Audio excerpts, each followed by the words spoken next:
예, 오늘 뭐 사실 집행유예를 예상하시는 분들 많았었는데 실형이 선고됐습니다. 변호사님 어떤 이유라고 보십니까? 글쎄요, 사실은 이 파기환송심에서는 양형만이 문제가 됐다고 해도 과언이 아니거든요. 이미 유무죄는 이제 대법원에서 정해진 거나 마찬가지니까요. 그랬는데 준법감시위라든지 여러 가지 또 굉장히 오래 지금 재판을 했잖아요. 네. 사실은 양형만 놓고서 재판을 하면서 이렇게 오랫동안 재판을 한 것도 좀 드뭅니다. 예. 그런 것들로 본다면 사실은 충분하게 삼성 이재용 부회장으로 하여금 상당히 기회를 주고 그리고 또 집행유예를 선고하려는 뜻이 아니겠느냐 이런 어떤 그 일측의 견해도 있었는데 예. 사실은 그렇게 결과가 나오지 않았죠. 근데 다만 이렇게 봐야 됩니다.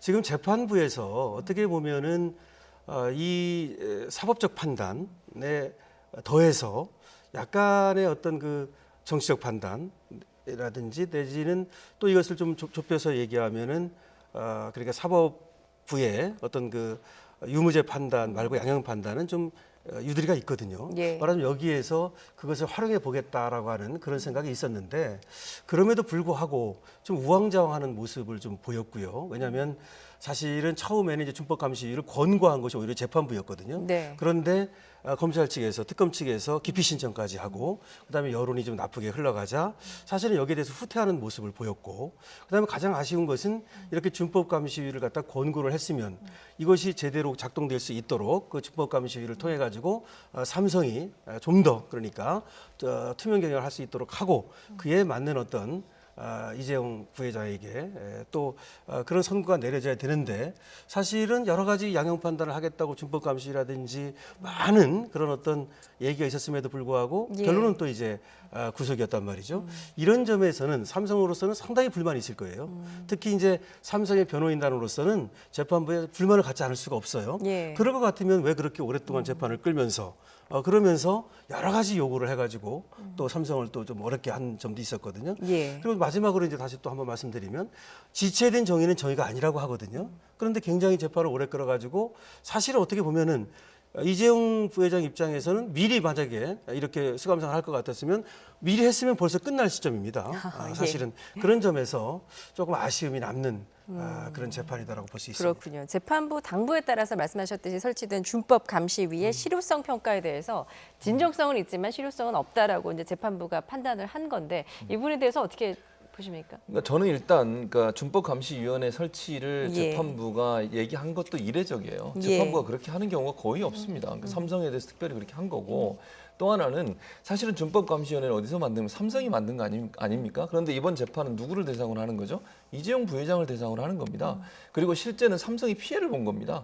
이재용 부회장이 횡령을 해서 뇌물을 준 거잖아요. 그럼 회사가 피해를 당했는데 피해 당한 사람이 준법감시위원회 만들어가지고 열심히 잘 지킨다고 해서 이재용 부회장 개인의 어떤 비리가 감추어지는 건 아니잖아요. 그런 차원에서 본다면 그 준법감시위원회 역할 자체도 제한적이라고 보이죠. 오늘 재판부도 그걸 얘기했던 재판부도 이렇게 얘기했어요. 삼성바이오로직스 같이 이미 범죄가 발생해서 재판에 넘겨진 계열사조차 감시 대상에서 빠져 있다는 거예요. 준법감시위원회 그 규정에 보면 예. 또 하나는 대통령에 의해서 뇌물을 제공할 때 허위 계약을 꾸민 수법이 적발됐음에도 불구하고 이를 막을 장치가 준법감시위원회에 포함되어 있지 않았다. 즉 실효성이 떨어진다는 거죠. 그러니까 준법감시위원회를 만든 거 그거는 재판부가 얘기한 거지만 실제 만들어진 내용을 보면 지금 얘기했던 이 두 가지 내용처럼 실효성이 떨어지기 때문에 그거 자체로 사실은 제대로 작동할 수 있다고 믿을 수 있는 상황이 아니다라고 얘기한 거거든요. 예. 그래서 아마 이제 실형이 선고된 것 같은데 아까 말씀드린 것처럼 준법감시위원회라고 많은 걸 만들려고 재판부가 얘기한 것도 이례적인 것이고 준법감시위원회는 아까도 삼성이 만든 거잖아요.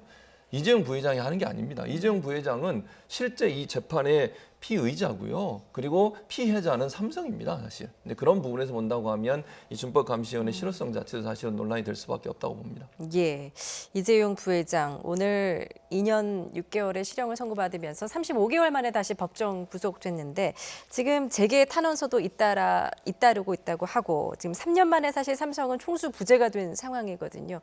앞으로 향후 좀 미칠 파장 어떻게 예상하십니까? 저 외신들을 보면요, 블룸버그라든지 뭐 BBC라든지 대서특필을 하고 있습니다. 예. 사실은 아시다시피 삼성이라는 회사는 스마트폰 세계 1위, 가전 세계 1위, 그리고 메모리 반도체 세계 1위입니다. 시스템 반도체를 2030년까지도 세계 1위로 만들겠다는 야심찬 계획을 갖고 있었죠. 이런 상황에서 이재용 부회장의 이 구속은 세계적으로도 지금 뉴스가 되는 것이죠. 그래서 우리나라는 전직 대통령의 구속으로 또 세계적인 뉴스가 되고 또 세계적인 회사의 이런 또 부회장이 구속돼서 또 세계적인 뉴스가 되고 어떻게 보면 좀 안타까운데요. 예. 어쨌든 이재용 부회장이 이렇게 구속됨으로써 그야말로 세계 제1의 어떤 전자회사 이 앞날이 좀 불투명해졌다 이렇게 볼 수밖에 없고 아무래도 대규모 투자라든지 예. 또 야심찬 계획 같은 것은 좀 아무래도 제동이 걸릴 수밖에 없거든요.